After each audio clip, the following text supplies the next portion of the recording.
This is Warren Vanderhill with the Center for Middletown Studies project on Muncie's service providers, and today I'm speaking with Rick Rowray, who is the CEO of the Youth Opportunities Center here in Muncie. And Rick, I want to begin by thanking you for participating in our project, and I'd like you to begin by have you tell us a little bit about your background. I mean, we know we're from the same neighborhood in Muncie, my kids, your kids, the Carlton edition hood, I guess we could call that for want of a better term. So I want you to talk a little bit about growing up in Muncie and then eventually get me in one way or another to becoming the CEO out here. Wow, yeah, that's a lot. I'm not sure how much time we have, Warren. It's a pleasure to talk with you. I'm a Muncie guy, lifelong member of our community. Grew up in a neighborhood, as you mentioned. I think what distinguished my childhood was we had neighborhood schools then, and our neighborhood was surrounded Westview Elementary School at the time, and you knew all the teachers, you knew all the students. There wasn't much transition there. I still know kids I went to school with. A few years ago, I had somebody tap me on my shoulder, and it was my kindergarten teacher that remembered me when she was 86, and I was in kindergarten with her. And a few years ago, I was asked to come back and speak at the 60-year reunion. So Muncie schools, McKinley Middle School, Muncie Central was my progression. Ended up at Ball State, finished a couple degrees at Ball State, worked in academic administration at Ball State for a few years. I directed the MBA program and taught marketing. Had a short stint at the University of Texas at Arlington and came back and got started on the ground floor of what became the Youth Opportunity Center. It replaced the Delaware County Children's Home. And so we started back in those days with a couple buildings and 47 employees, and today we have about 500 staff that work for us. So it's been a progression over these 25 years that I've been here. What was your specific interest in becoming involved with what is now YOC and making the transition from academic life to that? Yeah, well, it's a really personal, introspective question. Right? For me, it was a prayer, an answer to a prayer. Through my MBA studies, I thought I knew a little bit about how organizations functioned and how businesses worked. And my prayer was I wanted to do something with that mattered, that helped people. And this opportunity came open, ground floor. At that day, there was nothing here. There was an old building and a few people and not much resources. And so gradually over time, it became the answer to my prayer. Okay. Yeah. How have the, what I'd call the services that YOC provides changed over, let's say, the past couple decades? Sure, my window is about 25, 26 years, right? So during that period of time, what I would say, and we talk about it here quite a bit, the changes, kids that were with us getting services 25 years ago in a residential setting, it's the most restrictive. Kids are removed from their families to get services here because of the number of problems they're having. So kids' profile of problems 25 years ago would not be in our facility today. They'd be treated at home or not getting services at all. The acuity, the types of emotional, psychological, and behavior problems that kids have today are so much greater and fill our facility. And we weren't equipped to handle those kids, and there weren't as many of them. So what I would say is kids that were getting services before are getting services elsewhere, and not the intense services that we provide. Okay. Yeah. As you look at that period, then let's just take that quarter century, 25 years. Right. What do you see as the changes that have occurred in American society that have caused a lot of these difficulties? I have opinions, right? Yeah. I'm not sure there's a whole lot of definitive answers to that question. I think the easy answer is the breakdown of the family. Okay. I think the nuclear family, the fact that more kids are in fatherless homes, the statistics are alarming. The growth of one-parent families and in particular single mothers raising kids, and so I think that's had an impact. I think the economic pressures on families as well, and on single parents, but as a nuclear family where both spouses work, right, has created an environment where the family's less stable. I think kids are raised or exposed to a lot of things maybe that were more controlled before, or at least had guardrails on them. before. What we don't hear a lot about today is the effect of electronics, right? And I would think a lot of our people speculate that media exposure, right, the amount of screen time that kids have is having an impact on their development. And again, not trying to be too superficial about that, but and again, these things can be trite because we say them enough. But exposure to a media culture, music and movies and things that are so raw today, beyond where kids or their maturation should be exposed to those things. So I think there's a lot of forces there, economic, family, societal forces that are causing that to occur. Yeah. So. But it's fair to say that the economic dislocation, the deindustrialization of this community, has certainly had some impact on the kids that you're dealing with. Oh, significantly so. And throughout Indiana, East Central Indiana, we get kids from about 40 to 50 different counties, right? And so primarily East Central Indiana, but and I think the makeup of the family working outside the home, because wages in service sector jobs versus factory jobs has caused there to be less discretionary income in families without working, and so parents are working multiple jobs, multiple shifts, and so what that means, kids don't have parent time typically as much. So yeah, I think there's a factor. You also brought up a point that I want to focus on. I mean, we're looking at service providers primarily in Muncie, maybe Delaware County, but what you do is far beyond Delaware County. I want you to talk a little bit about that. I mean, the scope of what YOC has as its service base is certainly not restricted to just here. Right. Yeah. So our growth for services for kids has become more specialized, and so as those services become specialized for different types of problems kids have had because of the acuity, the critical mass of problems just in our community to make those programs economically viable. And so we plan for there to be a geographic expansion of those services. And so again, on any given day, we service about 60 different counties, but on any given day, there's about 40 different counties represented here throughout the state. As far south as Evansville, right, as to the northern part of the state. So, but concentrated primarily in East Central Indiana. Okay, but be more specific. How does that work then? If you've got a young person who's in Evansville or in northern Indiana, right, then how do they access coming to YOC in Muncie, Indiana? Right. Well, first of all, the family doesn't decide to come here, right? So a court and a placing agent makes a determination that this facility would be the best for them, right, relative to the services we provide, the reputation we have, how we've serviced them before. And so as they become aware with us, then they would communicate us a need a child has. Our psychologists and admissions people would review case, and oftentimes we'll do some diagnostic testing, and then we'll make a decision to accept a child. But at that point in time, there's transportation, right? So the family or the placing agent or our staff will transport a child, and then we'll make arrangements for the family to be involved in the case as much as possible as well. So the family will travel to be with us quite a bit too. Okay. Yeah. So I meet you on the street, and so I ask you this question: hey, what are the main goals of your organization? Our mission is to take kids that have lots of problems, right, families, and help restore them to more healthy behavioral and educational success. So we want to stop problems. We want to stop self-destructive behavior. We want to stop family dysfunction, kids getting into trouble, and we want to understand why that's happening, and through counseling and therapy for families and kids to take ownership and understand why maybe these things have occurred, but also then to teach skills and strategies for them to avoid those things and become healthier. Okay. Yeah. Have those goals of YOC changed in the quarter century that you've been here? No, the core goal, no. The core goal has always been to see problem, heal problem, help families and kids get better, right? How that happens and the types of strategies that we have, we've become much more professionalized in our psychological services. So we have more psychologists, more counselors on campus we've ever had before.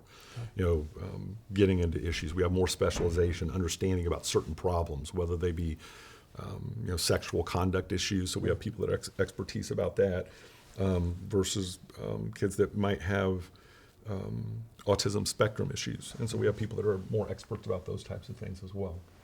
So our approach and our response to those has had to become more sophisticated, but the core goal is similar. Okay. Yeah. And the people I've talked to, the service providers, others in Muncie, at some point in the conversation, and again using your 25 years as a base point, you always get into the ravages of the drug epidemic that 25 years ago might not well have been around, but now it is, and it's something you have to face. And I wonder how that impacts the clients you deal with. Absolutely. Yeah, we feel the effects of that, whether it's no parents around, so more and more extended family raising kids, or a family member incarcerated because of that, or kids' exposure themselves, right, to those drugs and the effects of those drugs. So the ravages are real. The effects on kids, whether it's, as families are involved in drugs and have addiction, then kids are neglected often, right? And so that the problems we saw, and we already talked about, the families of people working are just accelerated with when there's substances involved as well. So so we see much more severe neglect of kids when those drugs were involved. Okay. So. What difficulties have you had in finding staff or appropriate expertise for people at YOC? Well, we're very, very fortunate to where we're located.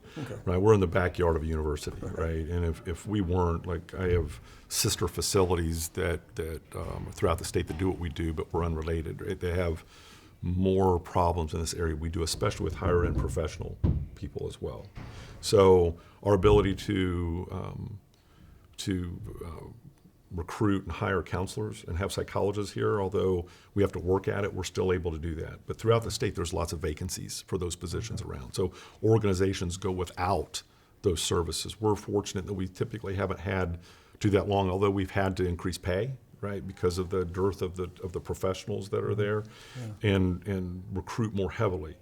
Where we see the effects of staffing greater is that as the employment rate the unemployment rate has dropped, the employment rate has increased, the amount of available employees, especially at entry-level wages, has become more and more difficult to find and entertain, right? So, so we're like everyone else, finding the right people, hiring the right people, retaining the right people is our number one strategy for us, and it's definitely gotten much, much, much more difficult over the last 4 or 5 years. What's your relationship with the university? Oh, well, we actually got an award a year ago, and President Mearns gave it to my board chair, right, on engagement. So we engage the university in a variety of ways. So they'll consult with us on IT projects, information technology. So classes will be here working with our IT director, analyzing our needs and systems and making recommendations. We will provide internships for people in psychology and social work and those types of things, but also then we develop placement arrangements with different disciplines that will find entry-level work here as they recruit. So criminal justice, sociology, psychology, that's first-level jobs here for students that come out. And then we engage them in volunteer projects and things of that nature as well. So when you advertise an entry-level position here, what kind of applicant pool do you get as far as numbers? Well, with online communication today with Indeed and others, so you put out jobs which the emerging population uses more so than you and I used to look in the newspaper, right, when we were looking for a job. No one does that anymore, or your friend down the street. Right, and so they look on those sites, and so the issue isn't the response you get. The issue is the appropriateness of the response, right? And so do you have the right people applying? So the numbers that we come in, we get lots of people for positions, but once you screen down, right, the number of people that are available that meet the qualifications is minimal, right? And then the challenge that we have, the work is hard, right? Because it's an emotional work. It's working with kids, and people have to think on their feet, and they typically have to be degreed. And then we have time issues. So our first shift starts 6 a.m. to 7 a.m., and then so we're 3 shifts. And so we have second shift, and we have weekend and those types of things. So finding people whose life matches those entry-level roles becomes challenging as well. Do you have a lot of turnover? At front lines, we do, yeah. And so, and part of that is by design hiring students, right, when we do, and the other part of it's very challenging work. Yeah. So we do 2 weeks of training before people start, Oh, okay. plus shadowing. Yeah. Yeah, so. What's your budget and what are your sources of funding? Well, our annual expenditures, right, as a not-for-profit, is about $24 million. Okay. And that's grown, right, over the years as services expanded. We recently opened a program in Newcastle for young females that have been sexually trafficked, right? And so that's an expansion point. We also manage the detention center for Delaware County, so that's something that we do that from an employment standpoint. So help me again with the, Basic budget and sources. Yeah. So the primary source for income is the state of Indiana, through the court system, is responsible for the children. And so the Department of Child Services, for a daily rate that we bill for, is responsible for the payment of services. That would be true with everything except detention, and that'd be a county bill. Okay. Yeah. But then more recently, you've gotten involved in very successful capital fundraising. I want you to talk a little bit about that too. Right. So fundraising for an organization like the YOC would be for things that aren't covered under the state per diem. So as we would talk about, it's the margin of excellence. It's the things that we do to ensure effectiveness, that we do that can do extra for our kids. And so we raise money for those things. One of the things that our normal budget doesn't allow for is reinvestment in facilities. So we, for a $24 million organization, we have a large infrastructure. So how we sustain that infrastructure, right? New roofs and HVAC systems and asphalt repair and those types of things are things that we have to think about as a not-for-profit when we have this type of facility infrastructure. And then the other things we want to do a better job of that the capital funding helps with are things like training our people for new treatment modalities for kids, so new counseling techniques and training, things of that nature as well. Yeah. So we had a capital campaign recently that led by our board and led by Kelly Stanley, who's a local industrialist, right? And so we raised a little over $4 million, but it's over a 4-year period, right? And earmarked for those things that we talked about. So yeah. When you began this job, I mean, try to hark back to those days. Right. Did you see capital fundraising as part of the portfolio of the person who was the CEO here? Yeah, no, I wasn't thinking big enough. Luckily I have smart people around me and board members that guide that. So eventually, raising money for the margin of excellence became something we talked about years in, and then we have a structure for it. We have our own foundation now that leads that area, and so smarter people and people with better vision, brought that along. So. Well, is that also true of how you've expanded the campus? Typically not through fundraising. Again, the margin of excellence is what we seek money for, things that we couldn't customarily do. Usually those types of projects for expansion are larger than we're able to do through fundraising. Okay. So over the years we've had to borrow, money. Okay. We've bonded and borrowed and had challenges of making sure that, one of the things that we don't want to do as a not-for-profit is grow for growth's sake. We don't think that's our job, but we see our job as problem solvers, as within our core service expertise. We want to be excellent at that, and so things that we see emerging needs that come out in that area, that's what we want to be, and so that's what stimulated our growth. So, but when you started out, you had one little building. Correct. I mean, what was really the incentive to just, as I say, move down the street to what you have now, which is really a very handsome, elaborate campus? Yeah, well, we can credit that to Judge Stephen Kaldemeyer, as recently passed, right? And so, our legacy is to his vision. And so one of the results of who we are part of his frustrations as a sitting judge, right? So he's a sitting judge that have kids come before him and family problems come before him, and he was limited in what he could do. Most of the times he had to send them away to organizations he wasn't sure about and was uncertain of some of the results, right? And usually they didn't have the specialization that he needed for those. And so his goal was to create a facility, a service spectrum, if you will, to be able to solve those problems. And so he drove it, right? And provided the vision and were a result of that. So, I mean, buying up property as it came open? yeah.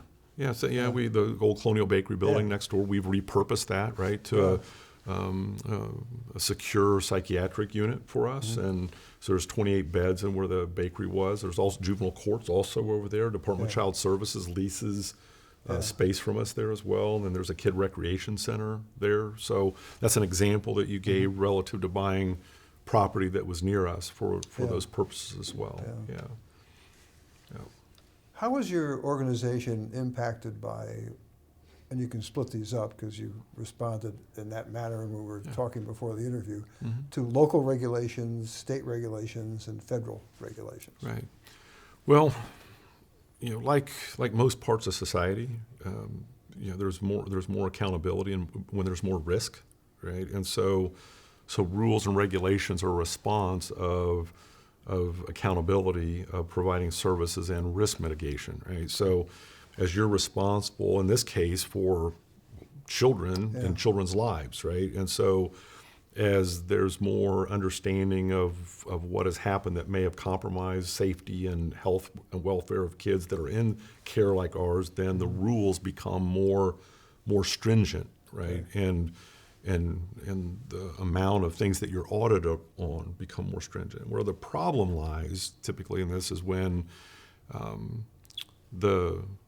we could talk about unfunded mandates. So you have more requirements that you have to do and have more people to manage and monitor those requirements, but the funding doesn't always follow or keep pace with that, right? Okay. So we're also accredited, and so we've made a financial burden question to be accredited because we think it leads to better services for kids. And so not every organization becomes accredited and assumes that the burden, the accountability, the follow-up necessary, but we've invested in that and think it's been good for us as an organization and good for kids and families. Okay. Yeah. You hear a lot about how difficult these regulations are, how much they make the jobs of people like you and your coworkers here a problem. And do you find a lot of that? I mean, it's just that they're burdens you simply have to contend with. There are some times when they're implemented by people that are away from the service. Sometimes maybe they're not implemented or worded in a way that's the most efficient, right, or provides the best outcome. Most times than not, you answer the question by going, I understand why they're doing that. Right. Okay. So you can still understand why they want to know that, but it's just typically the burden is in the way, the method, and the types of ways that you have to prove it, right? Okay. So rarely, and I know that. So yes, more regulation and more rules has definitely impacted us, and we complain about it. Yeah. Right, and it requires more staff work and more reporting and more services away from kids. Right, whenever you're doing those types of things, it's bureaucracy away from kids. However, if you really look at the purpose of it, you know why it's there. Okay. Yeah. Right. Are the regulations though more state than federal, or is it just a combination of the two?